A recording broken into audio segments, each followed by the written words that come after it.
Hello guys, स्वागत है आपका हमारे चैनल कोडिंग विंग पर। मैं हूं जतिन चंद्रवंशी और आज के इस वीडियो में हम देखने वाले हैं operators in C language. So let's get started with a small intro.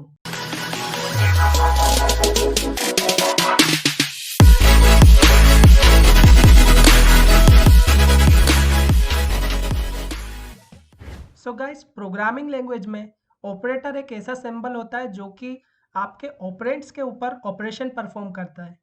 जैसे कि आपके दो वेरिएबल हैं ए एंड बी, तो ये दोनों क्या है, यहाँ पर ऑपरेंड्स हैं और इनके बीच में अगर हमें कोई ऑपरेशन परफॉर्म कराना है तो हमें यूज़ करना पड़ेगा ऑपरेटर का।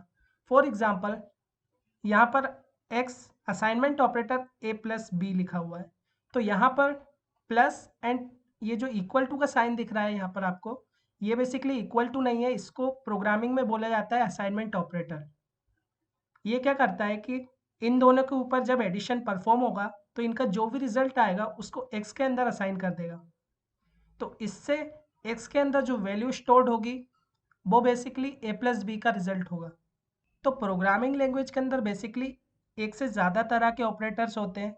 यहाँ पर जो एडिशन ऑपरेटर है ये बेसिकली आपका बाइनरी ऑपरेटर है। जो ऑपरेटर सिर्फ एक सिंगल ऑपरेंड के साथ यूज होता है उसको हम बोलते हैं यूनरी ऑपरेटर, और जो ऑपरेटर तीन से ज़्यादा ऑपरेंड्स के ऊपर वर्क करता है उसको हम बोलते हैं टर्नरी ऑपरेटर। सो यहाँ पर एडिशन एंड असाइनमेंट ऑपरेटर, इनको हम बोलते हैं ऑपरेटर्स। तो अब हम देख लेते हैं types of operator in C programming. तो सबसे इम्पोर्टेंट और जो पहला ऑपरेटर आपका है सी प्रोग्रामिंग के अंदर वो है arithmetic operator. Arithmetic operators basically mathematical operation perform करने के लिए यूज होते हैं, जैसे कि addition, subtraction, multiplication and division. तो ये जो हम नॉर्मल कैलकुलेशन करते हैं उनमें भी इनका यूज़ होता है और प्रोग्रामिंग के अंदर भी इसका यूज़ हम करते हैं। तो अब हम देख लेते हैं कि कितने तरह के यहाँ पर अर्थमेटिक ऑपरेटर्स होते हैं। तो बेसिकली यहाँ पर 5 तरह के अर्थमेटिक ऑपरेटर्स होते हैं। सबसे पहला आपका एडिशन, जो कि दो ऑपरेंड्स के बीच में एडिशन परफॉर्म कराने के लिए यूज़ होता है, और इसका यूज़ आप यूनरी की तरह भी कर सकते हैं, यानी कि आप इसको सिंगल ऑपरेंड के साथ भी यूज़ कर सकते हैं। फिर आता है आपका सब्सट्रैक्शन, तो इसकी हेल्प से आप दो ऑपरेंड के बीच में सब्सट्रैक्शन परफॉर्म करा सकते हैं। फिर आता है आपका मल्टीप्लिकेशन, तो मल्टीप्लिकेशन की हेल्प से आप दो ऑपरेंड के बीच में मल्टीप्लिकेशन ऑपरेशन परफॉर्म कर सकते हैं। उसके बाद आता है आपका डिवीज़न एंड देन आता है आपका मॉड्यूलो। तो मॉड्यूलो बेसिकली क्या है कि जैसे कि आप किसी नंबर को डिवाइड करते हो तो उसके बाद जो रिमाइंडर बचता है वो जो होता है वो मॉड्यूलो रिटर्न करता है। तो यहाँ पर मॉड्यूलो ऑपरेटर क्यों यूज़ होता है इसका एग्जांपल मैं आपको बताता हूँ। तो जैसा कि आप स्क्रीन पर देख सकते हैं, ये हमारे पास एक प्रोग्राम है जिसके अंदर इंटीजर टाइप के 3 वेरिएबल्स हैं। ए के अंदर 9 वैल्यू स्टोर्ड है, बी के अंदर 4 वैल्यू स्टोर्ड है और सी हमारा अभी ब्लैंक है।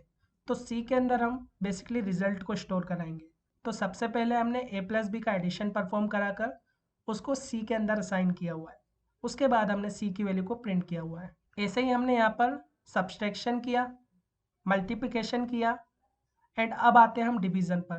तो यहाँ पर आपको एक बात का ध्यान रखना है कि अगर आपके दोनों वेरिएबल जिनके बीच में आप डिवीज़न ऑपरेटर यूज़ कर रहे हो, अगर दोनों इंटीजर टाइप के हैं तो उनका जो रिजल्ट होता है वो भी आपको इंटीजर ही मिलेगा। जैसे कि यहाँ पर 9 एंड 4 दोनों आपके इंटीजर नंबर्स हैं, तो इन दोनों का अगर आप डिवीज़न परफॉर्म करेंगे तो आपको यहाँ पर सिर्फ 2 मिलेगा, पॉइंट के बाद की वैल्यू आपको नहीं मिलेगी।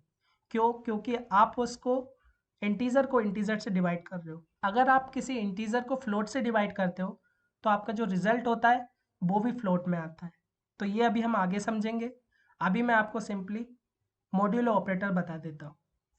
तो मॉड्यूलो ऑपरेटर का क्या यूज़ होता है कि जैसे कि आपका एक वेरिएबल है ए एंड दूसरा वेरिएबल है आपका बी, तो इन दोनों के बीच में आप जब मॉड्यूलो ऑपरेटर का यूज़ करोगे तो ये आपको जो बचा हुआ रिमाइंडर होता है वो प्रोवाइड करेगा। जैसे कि हम अगर 9 को 4 से डिवाइड करते हैं तो 4 टू जा 8, जो रिमाइंडर बच रहा है वो बच रहा है 1। तो मॉड्यूलो ऑपरेटर बेसिकली आपको वो रिमाइंडर देगा रिजल्ट के अंदर। तो अब हम थोड़ा सा और देख लेते हैं अर्थमेटिक ऑपरेटर्स को। तो यहाँ पर मैं आपको कुछ रूल्स समझाना चाहता हूँ। जैसे कि हम नॉर्मल कैलकुलेशन के अंदर अगर 9 को 4 से डिवाइड करते हैं तो रिजल्ट आता है 2.25, और वहीं अगर आप प्रोग्रामिंग के अंदर 9 को 4 से डिवाइड करते हो तो आपका जो रिजल्ट आता है वो आता है 2। क्यों? क्योंकि आपका जो वेरिएबल है जिसके अंदर आप स्टोर कर रहे हो वैल्यू को वो आपका इंटीजर टाइप का है। अगर आप इंटीजर को इंटीजर से डिवाइड करोगे तो आपका जो रिजल्ट आता है वो भी इंटीजर आएगा। क्यों? क्योंकि आपका जो कंपाइलर होता है वो डेसिमल के बाद वाली जो टर्म होती है उसको नेग्लेक्ट कर देता है। ऐसे ही अगर आप किसी इंटीजर वेरिएबल को फ्लोट टाइप के वेरिएबल से डिवाइड करोगे तो उसका रिजल्ट हमेशा फ्लोट में आएगा। तो यहाँ पर लिखा हुआ है कि मॉड्यूलो ऑपरेटर जो होता है वो रिमाइंडर कंप्यूट करके देता है, यानी कि ए को अगर आप बी से डिवाइड करोगे, यानी कि 9 को 4 से डिवाइड करोगे, तो जो रिमाइंडर बच रहा होगा वो आपको ये प्रोवाइड कर देगा। अब यहाँ पर एक रूल और है कि जो मॉड्यूलो ऑपरेटर होता है वो हमेशा इंटीजर के साथ यूज़ होता है। आप इसको फ्लोट या कैरेक्टर के साथ यूज़ नहीं कर सकते। आई होप इसका ध्यान रखोगे आप। उसके बाद हम मान लेते हैं यहाँ पर आपके पास 4 वेरिएबल्स है। ए जो है वो आपका फ्लोटिंग टाइप का वेरिएबल है, बी जो है वो भी आपका फ्लोट वेरिएबल है क्योंकि पॉइंट में है। उसके बाद सी आपका इंटीजर है एंड डी भी आपका इंटीजर है। तो अगर हम फ्लोट को फ्लोट से डिवाइड करते हैं तो जो वैल्यू आती है वो भी फ्लोट आती है। सेम ऐसे ही अगर हम फ्लोट को इंटीजर से डिवाइड करते हैं तो भी आपका रिजल्ट फ्लोट में आता है। अगर आप इंटीजर को फ्लोट से डिवाइड करते हो तो भी आपका रिजल्ट फ्लोट आता है। पर यहाँ पर आपको ध्यान सिर्फ इस बात का रखना है कि अगर आप इंटीजर से इंटीजर को डिवाइड करोगे तो आपका रिजल्ट हमेशा इंटीजर आएगा। और ये चीज़ इस बात पे भी डिपेंड करती है कि आप किस टाइप के वेरिएबल में उस डाटा को स्टोर कर लो। जैसे कि आपका रिजल्ट आया फ्लोट में, लेकिन अगर आप उसको इंटीजर में स्टोर कराओगे तो वो सिर्फ जो इंटीजर वैल्यू होगी उसी को स्टोर करेगा, जो पॉइंट के बाद वैल्यू होगी उसको नेग्लेक्ट कर देगा। तो आई होप आपको ये अर्थमेटिक ऑपरेटर समझ आया होगा।